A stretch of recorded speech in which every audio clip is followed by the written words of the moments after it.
In Korea, how at my university, at least how our schedule works, is we'll take a class, and that class will be twice a week for an hour and 15 minutes.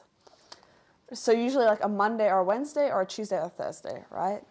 And for an hour and 15 minutes, the professor will talk at you. It is an hour and 15 minutes, like from start to finish, Full exactly, speech. it's full speech. There's no pauses, there's no, what do you guys think about this? There's no discussion, there's no, you know, what is your point of view on this issue, especially taking an international studies major. It's a lot about discussion, it's a lot about different issues in the world and different opinions and different factors. But it's very much like this professor has expertise in this field, so they're going to tell you their 20, 30 years of research, you're going to learn that, right? One way or another, it's going to get in you. You're going to learn in this hour and 15 minutes that we have twice a week, the 2.5 hours we have twice a week, you are going to learn and you're going to get expertise, right? But there's no discussion, there's no growth, there's no questioning is a big one. There's never a, hey, prof, have you looked at it this from this point of view? Maybe it's wrong, you know, maybe you need to count this. So moving to Singapore for the year and exchange, they have a different system. You have class for an hour and 45 minutes once a week, and then every second week you have like a tutorial. And the tutorial is just, again, an hour and 45 minutes, something around there. And you sit in a little semicircle. It's a little awkward at first, but the professor goes, okay, let's discuss. Oh. And it's an hour and 45 minutes of just talking. You can hear everybody's opinions. You're sharing ideas. You're like, okay. So I remember I took a class, international ethics. And we spoke about terrorism, right? And the ethical things and stuff like that. And the professor posed a question that I thought was so interesting. And he said, if, like with interrogations, right, say there is a bomb placed somewhere in a very populous area and you have somebody in police custody and you're like, okay, we're 95% certain that this guy, he knows the password to deactivate it, right? What measure would we be allowed to go to get this information out of him, right? He's saying he's not going to give the information. You've got 10 minutes, you know, if you don't get the information, all these people are going to die, right? How far can you go? Exactly. Yeah. Ethically, how far is okay, right? And I cannot give you my opinion. Yeah, no, exactly. My opinion is too controversial. Okay. Exactly, but it is really nice discussions. It was an interesting question to pose because it really gets you thinking, right? Because part of you was like, well, torture, ethically, it's horrible. You shouldn't do that in interrogations. You shouldn't do that to any other human being. But on the flip side, yeah, there might be 100, 200 people's lives at stake. So it's like, what are you willing to trade off? So to have that discussion with an academic professor who is an expert in that field and other students and hearing different viewpoints and somebody going, well, maybe if you know, bribe him, I guess, maybe that could work, or maybe no, you know, we have to evacuate all the people. It was so interesting to get ideas and thoughts from different people and different cultures and different people, like different backgrounds. Exactly. And I think Korea lacks that. I think as a university student here, we don't share a lot of our own opinions. I can't remember the last time a professor asked me what I thought about something. Like, we don't ask questions. It's, you have your lecture and then you leave. Like, I don't talk to them. I mean, personally, I could obviously make more of an effort to discuss with professors after class, but a lot of the time the professors do leave as well straight after class. They're not hanging around for questions and discussions. It's, I've taught you, my job is done. You need to teach yourself the rest. Yeah, I could not really disagree more, because what makes us as a civilization move forward and reach the state that we reached today, nowadays, was questioning. Yeah. This is like science. We find one answer, and with this answer we open the door for more 1,000 questions. Yeah. And this is what moving us forward. Yeah. Yeah. So if we stop questioning things, it's danger, I could say. As a university student, how your life could be different if you were in Australia or South Korea or Turkey. Yeah. There you will have more chances to be successful, or here, or does not matter? I think in my field, at least because I'm doing international studies, being here is great. It looks good on my resume. I applied for masters recently in different international fields, you know, and being able to say like, hey, look, I connect with this degree because I've been able to live in so many places. And you see, I've got the experience, the Asian experience. I've been able to live in Korea for 4, coming on 5 years now. I've been able to experience, you know, a bit of African culture in South Africa. and of course the culture in Turkey there, and the Australian culture as well, the very Western culture. You just miss American. You need to. I've been saying. Been in all continents. Yeah, I would like to live on all the continents. You know, I'm like Pokemon, right? I've got to get them all. But but no. For me personally, in my field, it's been good because I've been able to explore, I've been able to make a lot of connections, I've been able to see a lot of different cultures, and I've been able to see like, okay, like the way that maybe X culture approaches this issue could be better if they adopted a strategy from this culture, because like in Australia, we do it like this. Like, for example, in Australia, education is very relaxed. We have a lot more focus on well-being and happiness. It's not so much like get the best grades, get into the best university. I would say that be it's successful. the opposite. And then here, exactly. So it's completely the exactly. opposite. So having that experience in Australia, I can look here in Korea and I can be like, maybe you need to adopt more of this. Like, let kids be kids. I have the feeling that due to the way that kids are educated in Korea, they are happy with this way of living. Going for school, learning as much as possible, return home, go to these extra academies, studying. I think that they learn being happy with this, you know? I think it's to an extent. I'm lucky enough that I've discussed this kind of topic with a couple of Korean students, and there is an extent that they just don't know any different. That's just kind of the word. But once they get into university, they start interacting with different people, different cultures, different backgrounds, and they have freedom, right? They just have to do their university classes. That they realize, and they're like, that wasn't great. Like a lot of them, almost all the girls that I've spoken to have all said, I wouldn't want my child to be in Hagwons. I wouldn't want my child to have the same education kind of history as I had. What about your friends, your colleagues? They study like they are saying, like after school they go to academies and they continue to study until 2, 3? No, so that's where it gets interesting in university. I feel like because a lot of these people, they've been in this really structured environment their whole life, you know? Like you said, wake up at 8 a.m., go to school, after school, go to Hagwon until like 8 p.m., 9 p.m., and then sleep, and then again and again and again and again. That they come to university and they have total freedom and they let loose. Yeah. They would almost say, they don't go off the rails. Obviously, they still care about their education, but it's very much they have this newfound freedom, and it's like, okay, it's a Wednesday, let's go drinking. Like it's very much that culture. Maybe the pressure is until enter university. Maybe it's like this. You really need to get your high score to enter. After you enter, it's okay. You manage one more year, one more semester or less. It's okay, but you already get there. Yeah, no, exactly. That's the thing. Once they get in, and it's like, we're in, the university can't really kick you out. I mean, unless you do something very awful, but they're not really, you know. How is the system here? Someone told me that you have like a main examination here before you enter in the college, and after you can apply for a Korean university, but you really need to score really high value. So I'm not entirely sure how their system works for Koreans. Yeah, because international students, our application process is completely different. We are also like, I always say we're not accounted for as students, if you like. We're our complete own subsect, right? Our acceptance rate is also way higher than Korean students. It's much easier for us to get into universities, and the requirements are a lot lower. But I think, I couldn't say how it works for Korean students. I'm actually not entirely sure. I know that the people who get within the top percentages of the country on this test and their final examinations, they obviously all try to get into Sky. And then I think it just filters down from there. They have plenty of universities there, and I think it's just trying to get whatever the highest there possible. In the Korean, the final exams, I always feel like very controversial, because it's like, I mean, personally, if I was in high school, I would have hated the idea of having one exam that determines everything. Personally, I'm not a maths, I'm not a science person, you know, that's why I do international studies, that's why I'm in an arts degree, you know. I couldn't imagine having my future based on the fact of how well I can do chemistry. Because I have no interest in it. I'm not going to do well in it naturally, right? In Australia, at least back when I was in high school, I think the system's changed a bit now, is in 10th grade, you can pick your subjects, right?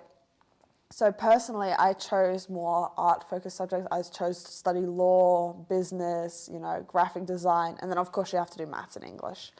You don't really have, everybody has to do maths and English. And then based on that, for the 2 years, for year 11 and 12, your scores will just be cumulative. And then in your senior year of high school, so in year 12, all your grades from the entire year come together to form your final grade. And then you get an OP, an overall position, and then based on that, you can apply to different programs and different degrees and stuff like that. And I feel like that's a nicer thing. So if you're having a bad day and you do bad on one test, it's not the end of the world because you can do another test and it'll make up for it later on in the semester or the year. But I feel like, yeah, could you imagine you have your final exam day and you're sick, you have a throbbing headache, you have a cold, or you're just having a bad day. It's true. How awful that must be. Your entire You lose future lays everything. on that one day.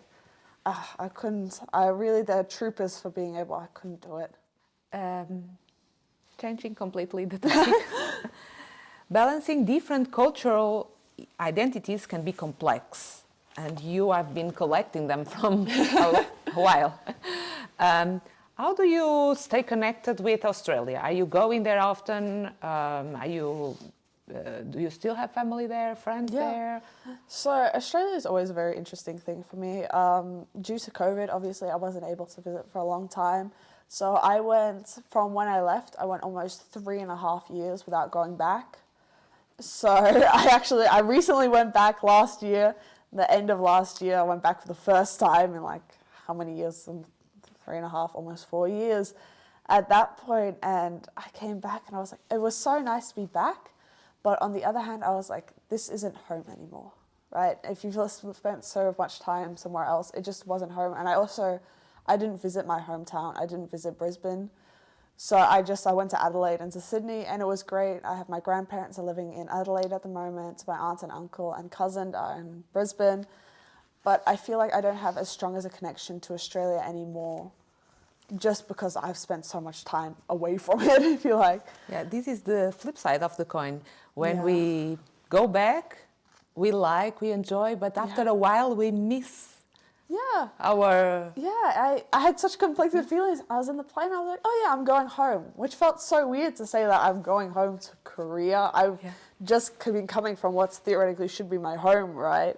But when someone asks you, where are you from, you know the sense of where you belong. Yeah, so or not. For me personally, where are you from is always a very complex question. And I always like to say, do you want the long version or the short version, right? If it's just somebody that I'm just meeting, just a once off, where are you from? I'd like a professor if they ask where are you from. I'm from Australia. That's all they need to know. It's fine. I mean, the accent gives it away. Most people can figure that out pretty quickly. But if I know somebody for a longer period of time and they ask, where are you from? And then it's like, okay, you're going to get the long version, right? I lived in all these different cities, my heritage, because I'm Dutch by heritage. I'm first generation Australian. I've lived in all these different places, yada, yada, yada. I did this, I'm studying here, I'm going to go there, And then people always look at me like, huh? Oh, yeah. Who issued my passport? Yeah, Australia. Yeah, so I think personally I identify very much with the term third culture kid. I remember I found that out in Korea, actually. I first heard about it and I read this, it was some blog article, I don't know, one of those things online. And I read about it, I went, I have one book about that, third culture kids. It's fantastic. I read about because it. Because of Maria, Yeah, exactly. I read about it, I went, this is me. It was so interesting to hear all these stories of other people being like, I have the long, short story and the short story of where I'm from. And I'm like, I always felt like it was just me, especially in Australia, going and coming back, that I was always like, I just have to be Australian, And then to be able to read this stuff online and be like, oh, there are other people that have this. This is so interesting. And it really helped me, I wouldn't say be okay, but be like, okay, this is not normal, but there are other people in the world. I'm not the only one. Someone told me one interesting thing years ago. Before, actually, I think that was when Maria born. The normal for a kid, it's what you define. Exactly. So I've moved pretty much roughly every 3 to 4 years of my life, right? I couldn't imagine living somewhere for 20 years. Like, I have a couple of friends in Australia who've never left the country. I couldn't imagine that. For them, that's normal. And I think for most people, for a lot of the population, that's normal. But for me, it's normal to move every couple of years. And I couldn't imagine being like, finding someone and being like, okay, I'm going to live here for 30 years. I'm going to have my white picket fence. I'm going to have my little house, and I'm just going to stay.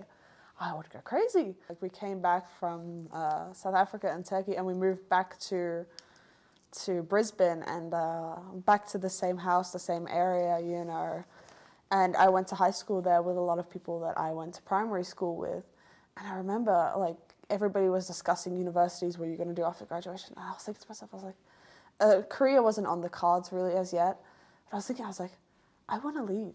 I want to go somewhere else. I want to go experience. Like, I was looking at universities in Europe and stuff like that. I thought, yeah, I don't know, the thought of having to spend so much more time, like, obviously university would have been fine. I was going to do that anyway. But, like, yeah, just envisioning myself staying there for X number of years still, it was, yeah. Too much. I got ants in my pants. I wanted to go. Being abroad, we always have these moments that we miss our home and we want to eat some comfort food. What is your comfort food? From where? Oh my gosh.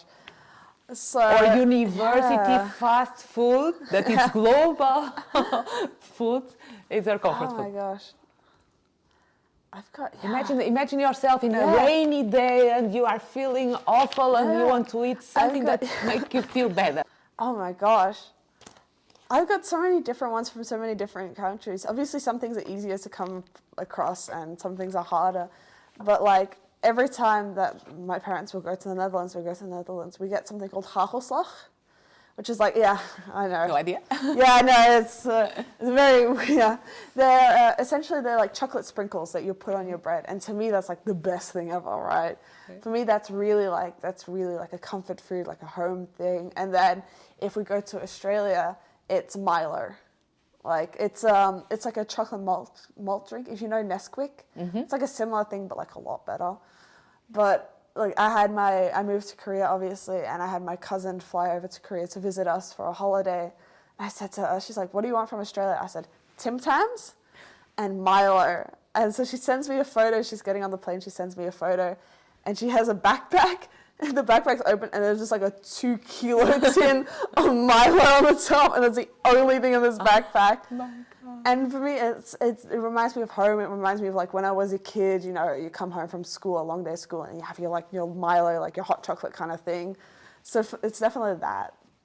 And here in Korea, what is your favorite food? I'm bad with Korea and food. I know a lot of people love the food here. I don't mind the food. I like it, but I don't go out of my way to eat Korean food. But I've got to admit, kimbap, like convenience store, the triangle kimbap is like the best meal ever. The best thing. It's super convenient. You can eat everywhere. If you are starving, it's amazing, right? It's already made. It'll fill you up. It's like a full meal pretty much. For me, that's my favorite thing. Even in Singapore, I missed it. Like, convenience stores aren't a very big thing there. Neither are they in Australia. And I was sitting in my apartment one day, I go, oh, what I would give to go to like the 7-Eleven and get a kimbap. You don't like these kind of bimbaps and the Korean barbecue? I mean, I like it. I don't know. I don't gravitate towards it. Yeah. I feel like I love Japanese food, Thai food. Like, I feel like Vietnamese food. I would have preference towards that if I'm choosing to eat. So I don't naturally gravitate towards Korean food. Okay. Now, a mandatory question. K-pop has become immensely popular worldwide. I'm not gonna lie, I actually don't listen to K-pop. I feel like I'm a terrible advocate for Korea. I mean, like, come to Korea, it's great. But like, when I came to Korea, I'd never listened to K-pop before. I remember in high school, my friend one day during class was showing me pictures. I think it was BTS or whatever was really big in 2019. She was showing me pictures. She goes, oh, look at how hot they are. They're from this group. And I was just looking at it like, okay, like, whatever. But I think as the years have gone on, it's really blown up globally. I think in one aspect, it's really great. It's great for Korea. It's opened Korea up to a lot of the world. You know, I think previously, I remember in high school, I said to my friends, I'm going to be moving to Korea. And the amount of people that looked at me in genuine shock, like, oh my God, are you going to be safe? I'm going to be safe. Yeah, of course I'm going to be safe. It's safe country. Yeah, no, you're going to go to North Korea. No, I'm not moving to North Korea. I'm moving to South Korea. Like, just the amount of people who just didn't really realize that there's like a difference, because you always hear about North Korea. You never really hear about South Korea. For that K-pop to become an export and to really spread around the world and show the world that South Korea exists, it's got its own culture, it's got its own thing, is great. And I think because it went around the world, it brought in so much tourism and stuff like that, it opened Korea to other nationalities as well. And I can see as well the Korean population, they're becoming more accepting of foreigners. It's not so much like, oh, what are you doing here? Like, oh, strange. It's like, oh, you're here for K-pop or K-drama or whatever. They accept it more now.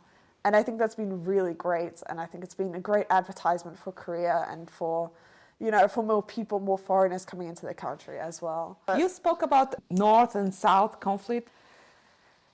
How you and your friends engage with international politics, and how do you and your generation, you and your colleagues, watch this conflict between North and South? Do you believe in reunification? You never thought about that? So I have, What are your thoughts? I've taken a couple of classes in North-South Korean relations, which is incredibly interesting. I mean, if you ever have the chance, or anybody who's watching this ever has a chance to really delve into that, like watch a documentary on it or something. It's very interesting to learn about. But personally, I think it's very idealistic to think that the reunification is possible. I think it's reached a point that, like, yes, I mean, maybe in a perfect world it'll happen, but I think it's very unlikely for it to happen. And I think if it does happen, it's going to be very, very difficult on both populations, because they've grown so far apart now, culturally and societally as well. I don't think you can just say like, oh, not all the North Koreans, you know, come over to South Korea, because I think that they're just going to get a shock.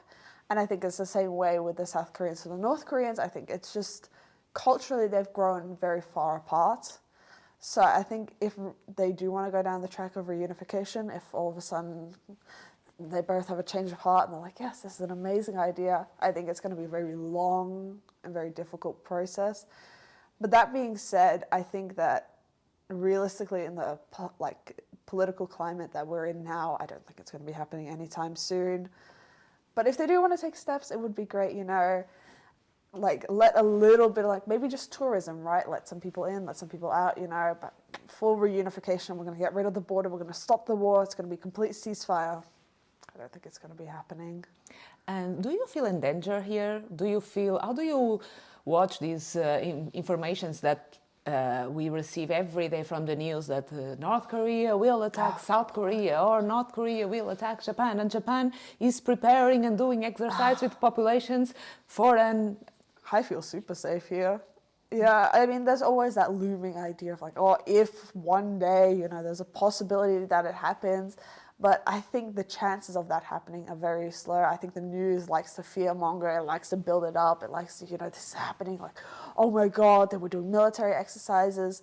But I think realistically, from a global aspect, North Korea, they're aware that if they do try to do something against South Korea, America, anywhere, they're gonna lose. Like, they can have as much firepower as they want, but realistically, like, they are, you know, on a lone island, if you like. So I think it's very unlikely, they know the risks as well, and I think it's very unlikely that they're gonna wake up one morning and be like, let's start war. Like, it doesn't really happen like that often. And how do you see the growing of China as main global power? Yeah, China's interesting. I think China's a very interesting case. Like I said, I'm applying for masters and I would love to do a thesis on China, just because it is becoming this global superpower. America is arguably kind of falling from its hegemonic position, and now China is rising, you know. I mean, India is also on the rise as well. They just surpassed China's population. But I think China is becoming more and more developed technologically, socially, you know. You can see that China's, in my mindset, I always feel like China's, you know, they're one step ahead always. They've got something planned, you know. And I think the rest of the world realize that, but I think in 20, 30 years, it's going to be like, oh, why did we not pay more attention to that back when it was starting out? I know China is doing a lot of foreign investment in Africa at the moment for their resources, because China is running out of Also resources. in South America, in Brazil, in exactly natural resources. Yeah, they're doing it very quietly. Not a lot of people really know that it's happening. But like I said, in 20, 30 years, you know, when that starts becoming more and more prevalent, a lot of people are going to be like, oh, hold on. We shouldn't have been focusing on what America is doing. We should focus more on what China is doing, because they're becoming slowly the next global superpower. And it's going to be very interesting how that progresses, how that grows, especially what happens with Taiwan, you know. And, do you think that Taiwan and China will be just one? It's difficult to say. I know I've read a lot of things online, and I've heard a lot of different things from different people regarding with Ukraine and Russia and how that's going to influence China and Taiwan. Say if Russia was able to, you know, conquer, if you like, Ukraine and invade and take over Ukraine and occupy Ukraine, then, and if the global superpowers don't do anything about that, there's a very strong chance that China's going to look at that and be like, if Russia can do it, and they didn't have too bad ramifications, you know, they weren't completely annihilated, the whole world wasn't against it fully, then we can do it to Taiwan. There's not going to be anything stopping them, right? Especially with the Red Sea, there's nothing going to be stopping them there. They're going to go for it fully. But it's difficult to theorize. I think there's a very solid chance of it happening. I hope not. I've heard that there's been talks, I've heard from a professor, apparently there's talks that China is going to do a similar thing to Taiwan that they did with Hong Kong, like together but separate. Yeah. So I guess we'll see. Obviously, I hope not. I hope Taiwan is able to keep their independence. Changing for another topic, let's speak about AI. Are you using AI, for example, in your daily routine? I used to spend a lot of time just looking for the book that I need in a library.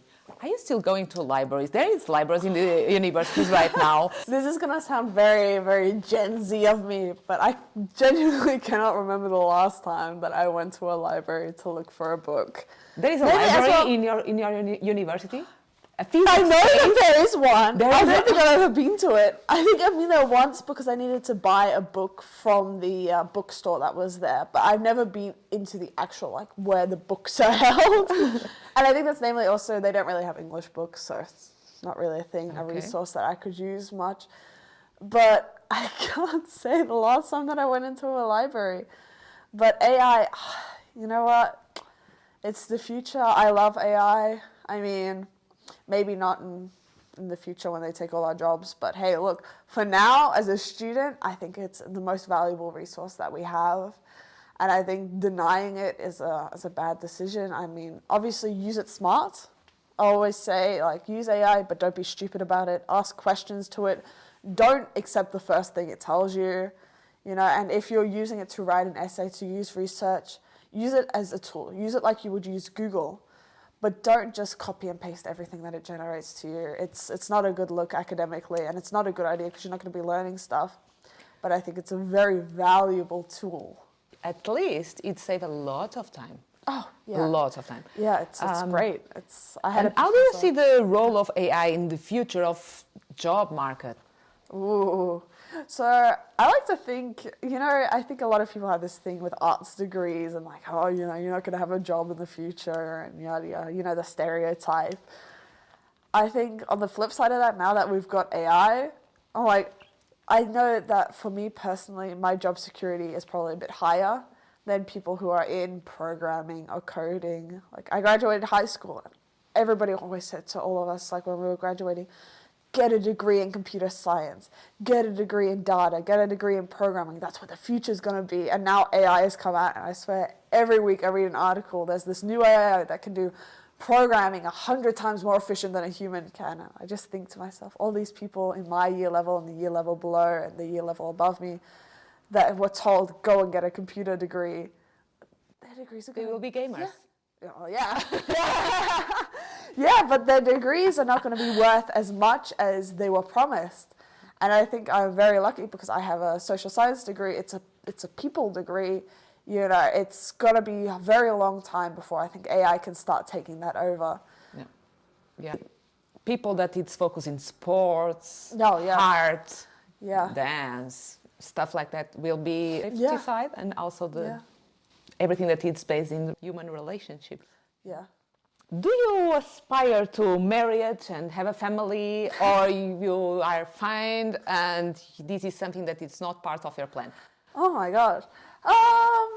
I would love to get married one day. I'm in no rush for it. I'm not like I need to find a husband straight away. Oh my God.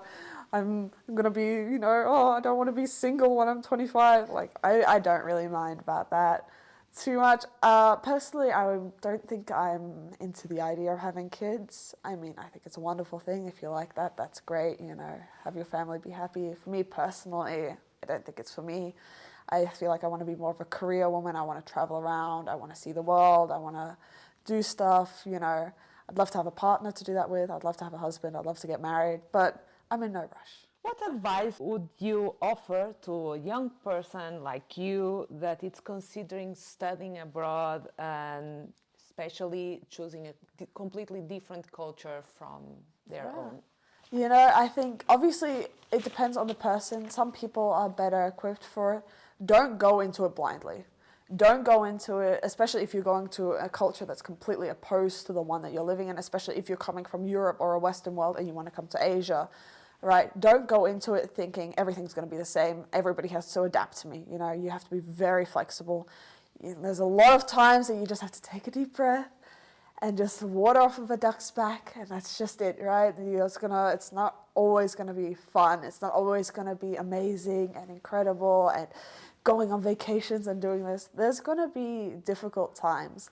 But I think so long as you realize that there's difficult times and those times don't last forever and it does get better, then I think it's okay. Just don't be too naive. I realize that some people from your age, they come to Korea thinking that everything is super easy and super cheap. Oh, yeah. That it's super difficult to have a life here in Korea because everything is crazy expensive. Yeah. Do you have this feeling with your Korean friends or expat friends? All us have the same feeling that everything is expensive, or maybe you are just shopping the wrong stores? What people, when they come to Korea, I don't think a lot of the time realize it's the things that are expensive are very basic necessity things. Fruits, vegetables, like meat, like groceries are just astronomically priced. Like, yes, it is, it's very cheap to eat out sometimes if you know the right places. Like around my university, you can get lunch for like 8,000 won for $8. You can get a good meal. But that meal is not going to be a salad. It's not going to be Western food. It's not going to be lots of vegetables and lots of nutrients, right? It's just going to be very basic food, right? So a lot of people coming to Korea, I think, forget that. Like, living costs are very high. What are your aspirations for your future goals, your future plans? Gosh. Well, I'm going to be graduating in August, so that's a very, very scary period. It's coming up again. It's going to be like, I saw online somebody had written, like, once you graduate university, it's no longer summer break, it's unemployment. So there's definitely that fear. I remember that feeling. Yeah, I better rest as much as possible before next semester. Like, let's go do this thing. Oh my God, yeah, let's go for a trip to Japan or whatever. It's just unemployment. So there's definitely that feeling of that. I've mentioned a few times I'm applying to masters. I have yet to hear back. I hear back in May, so once I figure that out, it'll be a bit thing. But I would love to be able to get into a master's degree. I mean, arguably delaying having to search for actual employment, and hopefully the job market gets a bit better by then. But I'm focusing mainly a master's degree within international development. I would love to be able to do something that actually helps people. I always say, even if I only help 10 people, if I help 100 people, if I help, some people, I'll be happy. I've joked with friends before and about how, like, I wish I was a business major or something like that. I wish I had this, like you mentioned, this Elon Musk. God, I wish I could follow that trajectory and be like, human rights, who needs those, right, when I can make money? But unfortunately, I'm one of those people who do want to... You will be the Elon Musk of the humanity. Yeah, hopefully. And you plan to move to Europe, right? I would love to move to Europe, yeah. I mean, Are you not afraid to leave Asia and embrace Europe and different? Yeah. Everything is different there. Yeah, there's that little bit of fear, obviously. I think Europe, I've never lived in Europe. I've never, experienced European culture other than like a holiday every couple of years. So it's going to be really interesting. And I'm applying for universities in the Netherlands. I speak Dutch with my parents at home. So it'll be interesting to be surrounded by what is essentially their culture and I guess my culture to a certain extent, to be able to discover that properly, see how my family lives, how my parents used to live, that kind of stuff. But there's that fear of like, I really love Japanese food, I love Asian food. I love how I can eat, like I can have Japanese food for lunch and I can have Thai food for dinner and I can have it delivered to my door and it's fantastic. Like, I feel like I'm going to really miss the convenience of that kind of stuff. In Europe, you also have these now. Yeah, I think it's getting more popular. I think it's slowly, but I think it's definitely different. But it's going to be, I'm excited for that opportunity. I think it's going to be really interesting as well. I'm quite tall. I'm 177 centimeters, so that's like 5'9" or something like that. In Korea, that makes me stick out like a sore thumb most of the time. I'm usually the tallest person in the room, which is fine. I don't really mind it. But I think it'll be really interesting to go to the Netherlands, one of the tallest countries in the world, and just be like really regular sized. Yeah. Like I can just buy jeans at every store and not have a problem with them coming to my calf instead of my ankle. I think that's going to be really fun. Like even things like shoe sizes in Korea, they don't carry my shoe size in women's. Yeah. I have to go to the store and look at men's shoes, and then I get very quizzical looks from the employees. How do you predict your future? You will be continuing jumping from one country to another? You know what? I think the world is getting more connected. I think it's more and more difficult to just stay in one spot constantly. And I think for me personally, I'd go stir crazy. I'd love to have a job for maybe 4 or 5 years, build a bit of a career, get a job in that area, and then I would love to move somewhere else again. I would love the chance to maybe Canada, America, South America. I've never been to South America. I think that would be gorgeous to visit. You need to put a check mark. You need to go there. Yeah, exactly. Yeah. And there is a lot of social and humanity work to do there, actually. Exactly. Even going back to Africa, I think would be great. Or just like, I would love to see as much of the world as possible. To go back to Africa, first you need to learn how to speak Mandarin, Yeah, maybe. Yeah. Even South America. You never know. Yeah. Definitely, yeah. But maybe when I'm in my 50s or 60s, maybe I'll go back to Australia. Thank you so much for your time. Thank you very much for having me. This was fantastic. It was a pleasure to having you today. And congratulations on your bravery and your courage. You have so much to share. You carry with you so enriching background. Your parents should be super proud of you because you are just a sweet person, a kind person that embrace all this diversity, embrace these challenges. It's not easy, I know, as a mother that early leave her own country. It's not easy to educate a kid like you and keeping you so motivated and so willing to discover even more. And it's amazing. I wish all the best for your future endeavors. That I'm sure that will be not short and amazing. They will be fantastic. And thank you. Right. Thank you so much. Thank you so much for having me on. This whole experience has been great. Your questions were fantastic. I really enjoyed it. Thank you so much. So, listeners, may Laura's story be a source of inspiration for all us to embrace change, to celebrate diversity. Remember, every new opportunity is just a chance to grow, to learn, to share, to transform ourselves, and to make new connections. Farewell, and may your own journey be full of endless opportunities and enriching experience.